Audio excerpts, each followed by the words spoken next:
Ang 144,000 ng Apokalipsis, sino po sila? At bakit kailangan magkaroon ng kaayusan ng 144,000? Ito po ang talakayan natin. Sinasabi ng Daniel 2:44 na nagtatag ang Diyos sa langit na isang matatag na pamahalaan na siya namang lilipol sa lahat ng gobyerno ng tao sa malapit na hinaharap. Basahin po natin, ito po ang sabi. Sa panahon ng mga haring iyon, ang Diyos sa langit ay magtatatag na isang kaharian na hindi mawawasa kailanman. At ang kaharian ito ay hindi ibibigay sa ibang bayan. Dudurugin ito at wawakasan ang lahat ng kaharian iyon at ito lang ang mananatili magpakailanman. Kaya yun po ang sabi ng Daniel 2:44, nagtatag nga ang Diyos sa langit na isang kaharian na ipapalit niya sa lahat na iba pang kaharian ng tao. Pero bakit kailangan palitan ang gobyerno ng tao? Mababasa po sa unang Juan 5:19 na nagsasabi na ang buong mundo ay nasa ilalim ng kapangyarihan ng isa na masama. Yun po ang sabi, unang Juan 5:19. Kaya ang tanong, sino po ang tinutukoy ng Biblia na isa na masama na kumukontrol daw sa mga pamahalaan ng tao sa buong daigdig? Sabi kasi ang buong mundo daw nasa ilalim ng kanyang kapangyarihan, itong isa na masama. Pansinin po ang naging pag-amin ni Satanas nang subukan niyang tuksuhin si Jesus ayon sa sinasabi ng Lucas 4:6. Basahin po natin, ito po ang sabi. Pagkatapos sinabi ng Diablo, ibibigay ko sa iyo ang otoridad sa lahat ng ito at ang kaluwalhatian ng mga ito dahil akin ang lahat ng kahariang ito at ibibigay ko ito kanino ko man gustuhin. Kaya ayon kay Satanas, sa kanya nga ang mga kaharian o gobyerno sa daigdig. At yun po ang iniaalok niya kay Jesus nung nandito si Jesus sa lupa. Gusto niyang tuksohin si Jesus sa kaluwalhatian ng lahat ng kaharian ng tao. Bibigay niya daw sa kanya kung sasamba lang siya kay Satanas. Pero buti na lang tumanggi po si Jesus sa tukso ng Diablo. Kaya pala napakasama ang pamamalakad ng mga gobyerno ng tao mula noon hanggang sa kasalukuyan. Hindi po matapos-tapos ang karahasan at korupsyon mula noon hanggang ngayon. Kaya malinaw, ang gobyerno po ng tao pinamamahalaan nga ng hindi nakikitang puwersa ni Satanas. Kaya pala ang sabi ng Ecclesiastes 8:9, ang tao ay namamahala lang sa kapwa niya sa ikapipinsala nito. Kaya pag ang tao namamahala po sa kapwa niya, kahit sa sarili niya lang, pinsala lang po ang patutunguhan. Nakahula po pala yan, Ecclesiastes 8:9. Hindi po makontrol ng tao ang kasamaan sa loob ng mga gobyerno dahil sa impluensya ng di nakikitang mga demonyo sa pangunguna po ng Diablo, si Satanas. Pero syempre dahil si Jehovah naman ang nagmamayari ng buong universo, kasama na ang lupa, kaya karapatan po ni Jehovah na gumawa ng pagbabago sa kanyang propriedad o property. Property po ni Jehovah ang buong universo. Pinili po ni Jehovah si Jesus para maging hari sa buong lupa kapalit ng masasamang pamahalaan ng sangkatauhan. At makakasama niya ang 144,000 o 144,000 na mga tapat na tao na bubuhayin muli bilang mga espiritu at dadalhin po sila sa langit. Si Jesus at ang 144,000 ang sila pong bubuo sa matuwid na pamahalaan sa langit. Ang tinatawag po nating ang kaharian ng Diyos. Ayon sa Apokalipsis 14:1-3. At kung itutuloy po natin ang pagbasa sa talatang 4 at 5, maunawaan natin na ang 144,000 ay mga binili mula sa lupa, mula sa sangkatauhan bilang ang mga unang bunga sa Diyos at sa Kordero. At wala daw nakitang panlilinlang sa bibig nila. Pansinin na sinasabing wala daw makitang panlilinlang sa bibig nila at walang dungis. Ibig sabihin, nasa lupa pa lang sila, malinis na ang kanilang pagkatao sa pananaw ng Diyos sa kanila.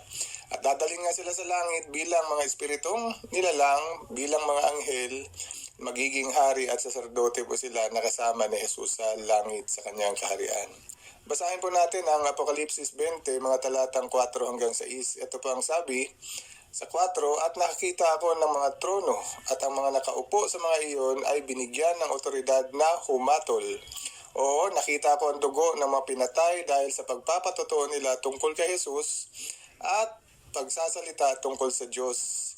Ang mga hindi sumamba sa mabangis na hayop o sa estatwa nito at hindi tumanggap ng marka sa noo at kamay nila. At nabuhay sila at nagharing kasama ng Kristo sa loob ng 1,000 taon. Yun po ang sabi ng talatang 4. Sa talatang 5, ito po ang sabi. Ito ang unang pagkabuhay muli. Kaya yun po ang sabi ng talatang 5. At sa talatang 6, sabi, maligaya at banal ang sino mang kasama sa unang pagkabuhay muli. Walang otoridad sa kanila ang ikalawang kamatayan, kundi sila ay magiging mga saserdote ng Diyos at ng Kristo at maghahari silang kasama niya sa loob ng 1,000 taon. Kaya maliwanag po ayon sa teksto na ang 144,000 ay mga taong binili mula sa lupa. Dinala sila sa langit bilang bahagi ng unang pagkabuhay. Ibig sabihin, namatay po sila sa kanilang pagiging tao at binuhay po sila bilang mga espiritong anghel ng Diyos at naglilingkod daw po sila bilang mga hari at saserdote sa kaharian ng Diyos sa langit. Kaya ano po ang paghaharian ng 144,000 at ni Jesus? Sa liwanag ng Daniel 2:44, sinasabing pupuksain ng Diyos ang lahat ng kaharian ng tao at itinatag niya o itatatag niya ang kanyang kaharian kapalit ng mga kaharian ng tao. Kaya maunawa ang maghahari si Jesus at ang 144,000 sa ibabaw ng lupa. Bagaman si Jesus sa kabilang banda ay binigyan din naman ng otoridad ni Jehovah na mamahala kapwa sa langit at sa lupa ayon naman sa Mateo 28:18. At habang ang lupa ay gagawing paraiso ng kaharian ng Diyos sa tulong ng 144,000, mawawala na ang mga digmaan, krimen, kahirapan, tagutom, at iba pang mga malalaking problema sa ibabaw ng lupa. Ang mga tao ay talagang magiging maligaya. Yun po ang sabi ng awit 145:16. Kaya napakahalaga po ng magiging papel ng 144,000 sa kaharian ng Diyos upang makinabang ang buong lupa na kanilang paghaharian. Sa literal na gobyerno ng tao, maaari po natin silang ihambing sa mga congressman na kasamang gumagawa ng mga programa ng pamahalaan upang makinabang sana ang lahat ng mamamayan. Nakakalungkot ang gobyerno ng tao ay puno nga ng korupsyon dahil nga pinamamahalaan ng isa na masama. Pero siguradong hindi po yan mangyayari sa pamahalaan na pamumunuan ni Jesus at ng kanyang mga kasama ang 144,000 dahil mamumuno sila bilang mga hari at saserdote sa ilalim ng patnubay ng Diyos ng pag-ibig at hustisya na si Jehovah. Gaya ng mga congressman, limitado lang din ang kanilang bilang at samantalang inihalal ang mga congressman ng sangkatauhan, ang 144,000 naman sa kabilang banda ay pinili naman ng Diyos mismo sa pamamagitan ng kanyang banal na espiritu. At sa pagpili po ng Diyos sa kanila, masasabing wala pong naging vote buying, walang mga flying voters at iba pang uri ng pailalim na transaksyon sa eleksyon. Walang korupsyon gaya ng sa eleksyon ng politika ng tao. Kaya kung paano ang maliit na bilang ng mga district representative na ito o mga congressman sa pamahalaan ng tao ay dapat na magsikap na gumawa ng kapaki-pakinabang na programa para sa lahat ng distrito. Ang 144,000 din naman ang magiging mga representante ng buong sangkatauhan sa buong lupa na magdadala ng pagpapala sa lahat ng bahagi ng sangkatauhan. Sinasabing ang 144,000 ay binili mula sa sangkatauhan bilang mga unang bunga. Ayon nga sa Apokalipsis 14:4. Ang pananalitang mga unang bunga ay tumutukoy sa isang maliit na piling bahagi lamang. Kasama po dito ang mga apostoles at iba pang tagasunod ni Jesus noong unang siglo. Una po sila naging Kristiyano, kaya matatawag na unang bunga nga ang mga apostol at ang iba pang mga tagasunod ni Jesus noong unang siglo. At syempre, unang bunga po sila sa panahong ipinagkaloob ni Jesus ang kanyang sariling buhay bilang handog sa sangkatauhan hanggang sa panahon na makumpleto na ang pagpili ng Diyos sa kabuuan ng 144,000 hanggang sa panahon natin. Kaya angkop ang pagtukoy po dito na makakasama nga sila ni Kristo sa langit para mamahala sa mga taong walang takdang bilang na tinawag naman ng Apokalipsis 7:9 bilang ang malaking pulutong. Sino po ang malaking pulutong? Sila po ang mga taong ayon kay Jesus sa Mateo 5:5 ay binigyan niya ng pamana. Ano po ang pamana? Ang lupain. Kaya sila po ang mabubuhay sa ibabaw ng lupa. Matuwid na sangkatauhan po sila na makakatawid sa araw ng galit ng Diyos, sa araw ng Armageddon, patungo sa ipinangakong bagong sanlibutan, ang paraisong lupa. At makakasama po nila ang mga bubuhaying muli na mga patay na titira sa paraisong lupa. Pansinin na sa Apokalipsis 26 na ang mga unang bunga daw na ito ay tinukoy din bilang mga unang bunga ng pagkabuhay muli. Kaya ang mga bahagi ng munting kawan na ito ay sila po ang unang bubuhayin muli patungo sa langit bago pa ang pagkabuhay naman ng iba pang lingkod ng Diyos na titira naman sa ibabaw ng paraisong lupa. Kaya ito po ang sabi. Basahin po natin Apokalipsis 26. Maligaya at banal ang sino mang kasama sa unang pagkabuhay muli. Walang otoridad sa kanila ang ikalawang kamatayan, kundi sila ay magiging mga saserdote ng Diyos at ng Kristo at maghahari silang kasama niya sa loob ng 1,000 taon.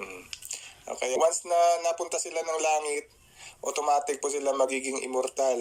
Kasi sabi, wala pong otoridad sa kanila ang ikalawang kamatayan. Kaya wala pong magkakaroon ng ikalawang kamatayan sa 144,000 kapag binuhay na sila patungo sa langit. Kaya ang 144,000 ay magiging mga saserdote ng Diyos at ng Kristo at maghahari sila kasama ni Jesus sa loob ng 1,000 taon ng kanyang paghahari sa kaharian ng Diyos. Pero alam mo ba na ang 144,000 ay siya ding tinatawag ng Biblia na ang bagong Jerusalem? Ang literal na Jerusalem po kasi noon ay siya din namang Jerusalem na ngayon ay nasa bansang Israel. Kaya ang tanong, bakit may terminong bagong Jerusalem na mababasa sa aklat na Apokalipsis? Saan po ito tumutukoy? At para mas maunawaan po natin, basahin po natin ang Apokalipsis 21:2. Ang sabi, nakita ko rin ang banal na lungsod, ang bagong Jerusalem na bumababa sa langit mula sa Diyos at nakahandang gaya na isang babaeng ikakasal na nakabihis para salubungin ang mapapangasawa niya. Sino po kaya ang mapapangasawa ng nakabihis babae na bagong Jerusalem? Kaya ang bagong Jerusalem daw, ayon sa teksto, ay ang banal na lungsod nga ng Diyos. Pero pansinin na bumaba daw ito galing sa langit. At sa kabuuan, tulad daw ito na isang babaeng ikakasal na sasalubong sa mapapangasawa niya. Kaya kung galing pala ito sa langit, ayon sa senaryo ng pakitain ni Apostol Juan, hindi po makatuwirang isipin na ito ay ang literal na Jerusalem na makikita sa bansang Israel. Ganun pa man, ang salitang lungsod sa makasagisag na paraan ay pwede rin namang mga hulugang lipunan o grupo ng sangkatauhan na nagpapakitang ang bagong Jerusalem po na tinutukoy ni Juan ay ang mga piniling individual na binigyan ng Diyos ng pribilehiyo na tumanggap ng makalangit na pag-asa. At sa aklat din na Apokalipsis 14:1-3 mababasa na mayroon nga talagang maliit na grupo ng sangkatauhan na pagkakalooban ng Diyos ng pagkakataon na mabuhay sa langit. At ngayon basahin po natin sa Apokalipsis 14:1-3. At nakita ko ang kordero na nakatayo sa bundok ng Sion at may kasama siyang 144,000 na may pangalan niya at pangalan ng kanyang ama na nakasulat sa noo nila. Narinig ko ang isang tinig mula sa langit na gaya ng lagaslas ng maraming tubig at gaya ng malakas na kulog. At ang tinig na narinig ko ay gaya ng tinig ng mga awit habang tumutugtog ng alpa. Sa 3, at umaawit sila ng parang isang bagong awit sa harap ng trono at sa harap ng 4 na buhay na nilalang at ng matatanda. At hindi matutuhan ng sino man ang awit na iyon maliban sa 144,000 na binili mula sa lupa. Kaya binabanggit po ang kanilang bilang, 144,000. At sinasabing sila ay mga binili mula sa lupa. Kaya maunawaan nga natin, binili sila mula sa lupa dahil dadalhin sila patungong langit. Ang grupong ito din ng sangkatauhan na binabanggit ng Apokalipsis 26 na binanggit na natin kanina, mga individual na maghaharing kasama ni Jesus sa kanyang kaharian sa langit bilang mga hari at saserdote sa loob na 1,000 taon. Pero ang bagong Jerusalem o ang 144,000 ay naging bahagi lamang po ng buong makalangit na organisasyon ng Diyos. Yamang ang mga pinahirang ito lamang ang sinasabing binili mula sa lupa. Ang laksa-laksang mga anghel na dati nang kasama ni Jehovah sa langit, ang siyang talagang mga original na bumubuo ng makalangit na organisasyon ni Jehovah. Siyempre kasama na si Jesus, yamang si Jesus po ang pinuno ng mga anghel ayon sa unang Pedro 3:22. At siya po ang pinuno ng mga anghel bago pa siya bumaba sa lupa. Kaya siya po si Miguel Arcangel. Pero dahil si Jesus din naman ang sinasabing ang kordero ng Diyos na ikakasal sa kanyang kasintahang babae ayon sa Apokalipsis 21:9, ang tanong, sino kung gayon ang kasintahang babae ng kordero? Ang kasintahang babae ng kordero, kung babalikan natin ang sinasabi na Apokalipsis 21:2, ay siya ring ang bagong Jerusalem o ang 144,000 na sinasabing nakahandang gaya na isang babaeng ikakasal na nakabihis para salubungin ang mapapangasawa niya. Tulad na isang tapat na kasintahan, ang mga lingkod na ito ni Jesus ay napatunayang kumikilos din na may katapatan bilang katipan ng korderong si Jesus. Binabanggit ng unang Korinto 15:45, si Adan ang isa na responsable sa pagkawala na sakdal na buhay at binabanggit din na si Jesus ang siyang huling Adan na nagbibigay ng buhay. Kaya bagaman si Adan ang pinaka-responsable sa naging di kasakdalan ng sangkatauhan, maalalang nagkasala lang siya ng pagkain ng ipinagbabawal na bunga dahil hindi naging tapat sa Diyos ang kanyang asawa na si Eva na siyang nag-impluwensya kay Adan na kainin din ang bawal na bunga.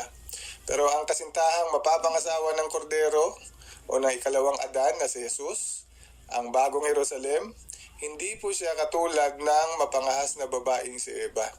Ang 144,000 ayon sa Apokalipsis 14:4 at 5, sila po ang mga patuloy na sumusunod sa kordero saan man siya pumunta at walang nakitang panlilinlang sa bibig nila. Sila ay walang dungis. Hindi po siya katulad ni Eva. Kaya pala inilalarawan ito bilang mapapangasawa ng kordero dahil naglalarawan din pala ang kaayusan na ito ng kordero at ng kanyang mapapangasawa sa naging pagkabigo ng unang mag-asawa na si Adan at si Eva, napalugdan si Jehovah at pahalagahan ang kanyang matuwid na mga tagubilin. Kaya yun po pala ang inilalarawan ng kordero at ng kanyang mapapangasawa. At pag nakumpleto na ang kanilang kabuuang bilang na 144,000 sa langit, magaganap na po ang kasalan ng kordero at ng kanyang kasintahan na ito ng bagong Jerusalem ayon sa Apokalipsis 19:7. Ang totoo, ang ugnayan ng Diyos na ito sa bagong Jerusalem o sa 144,000 sa pamamagitan ni Jesus ay may selyo ng itinigis na dugo ni Jesus. At ito rin ang dahilan kung bakit ang kaayusan na ito ng pagkakaroon ng 144,000 ay ang siyang pinakatipan nang tinutukoy natin mula sa aklat ng Mateo hanggang Apokalipsis na ang bagong tipan. Ito po pala ang inilalarawan din ng bagong tipan. Ang lumang tipan po kasi nagtaksil ang likas na Israel laban kay Jehovah. Pero ang bagong tipan, ang bagong Jerusalem na pumalit sa lumang Jerusalem ay naging tapat po kay Jehovah at naging tapat po siya sa kanilang kasintahan, ang kordero na tumutukoy naman kay Jesus. Kaya ito po ang napakagandang kaayusan ng Diyos, no? Kaya makikita po natin ang talagang pagpapahalaga ni Jesus sana kay Adan at kay Eva. At ngayon ay nilalarawan naman sila ng kordero at ng kanyang mapapangasawa. At syempre ang ugnayan ni Jehovah sa kanyang likas na Jerusalem na nagtaksil at ngayon naman ang ugnayan niya at ni Kristo sa bagong Jerusalem at sa kordero na kaniyang mapapangasawa. At marahil isa po ito sa naging dahilan kung bakit ang sabi ni Jehovah ay winakasan niya ang kanyang pakikipag-ugnayan sa lumang Jerusalem dahil meron po siyang bagong Jerusalem at ito po ay ang 144,000. Dahil sinira ng sinaunang bansang Israel ang pakikipagtipan nila kay Jehovah matapos silang lumabas sa Ehipto. Nangako si Jehovah na isang bagong tipan ayon sa mababasa natin sa Jeremias 31, mga talatang 31 at 32. Ito po ang sabi, Darating ang panahon, ang sabi ni Jehovah, na makikipagtipan ako na isang bagong tipan sa sambahayan ng Israel at sa sambahayan ng Huda. Hindi ito gaya ng tipan ko sa kanilang mga ninuno noong hawakan ko ang kamay nila at akayin sila palabas sa lupain ng Ehipto. Ang tipan ko na sinira nila kahit ako ang totoong Panginoon nila, ang sabi ni Jehovah. Kaya ang kapalit ng likas na Israel na tuluyan ng nakalimot sa kanilang pangako na maglilingkod sana sila ng tapat kay Jehovah at tumanggi silang tanggapin ang kayusan ni Jehovah sa pagkakaloob ng Mesiyas na si Jesus. Kaya pinalitan po sila ni Jehovah bilang kanyang piniling bayan, ang likas na Israel. At kumuha si Jehovah ng mga tapat na sangkatauhan mula sa mga bansang hintil, mula sa mga tao ng iba't ibang bansa at wika, ayon sa Apokalipsis 5:9, upang bumuo ng bagong Jerusalem, ang 144,000 na may makalangit na pag-asa. At syempre kasama na rin ang malaking pulutong na mababasa naman sa Apokalipsis 7:9 at 10 sa katuparan ng mga pangako na ito ni Jehovah. Bagaman hindi kasama sa mga magkakaroon ng pribilehiyo na makaakyat ng langit, bibigyan naman ng napakagandang regalo na buhay na walang hanggan sa paraisong lupa, ang malaking pulutong ayon sa Juan 17:3 at Mateo 5:5. Kaya ang pangako ni Jehovah, ang bagong tipan sa sangkatauhan, ang bagong langit at ang bagong lupa ayon sa Apokalipsis 21:1-4. Pero ang tanong, bakit sinasabing bumaba mula sa langit ang bagong Jerusalem kung ang bumubuong 144,000 nito ay galing sa lupa? Hindi po sila babalik sa kanilang pagiging tao sa lupa, kundi bilang mga hari at saserdote, mamamahala po sila sa ibabaw ng lupa.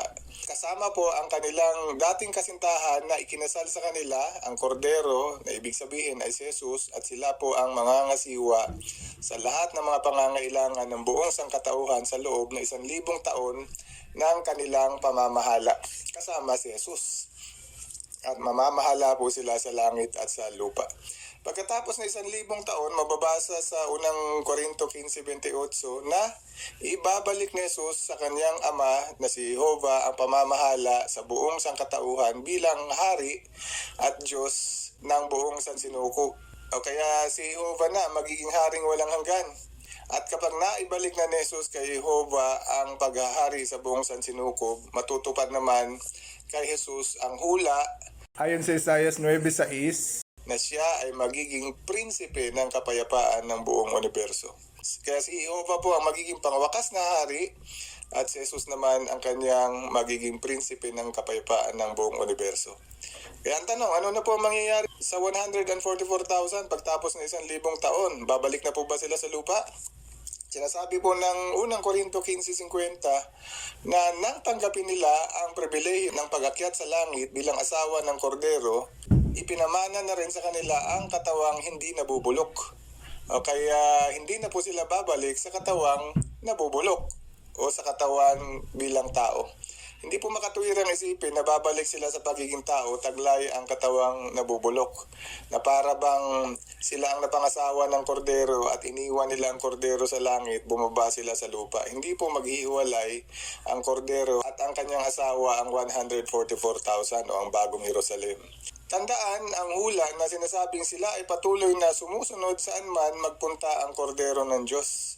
Kaya maunawa ang hindi na po sila babalik sa pagiging tao. Mananatili po sila bilang mga espiritong anghel sa langit, nagaganap pa rin ng anuman ang magiging kalooban ng Diyos para sa kanila, na malamang may kinalaman pa rin sa pakasaserdoteng atas. Mga saserdote pa rin po sila at patuloy po nilang mapapangalagaan ang buong sangkatauhan sa ibabaw ng sakdal na paraisong lupa.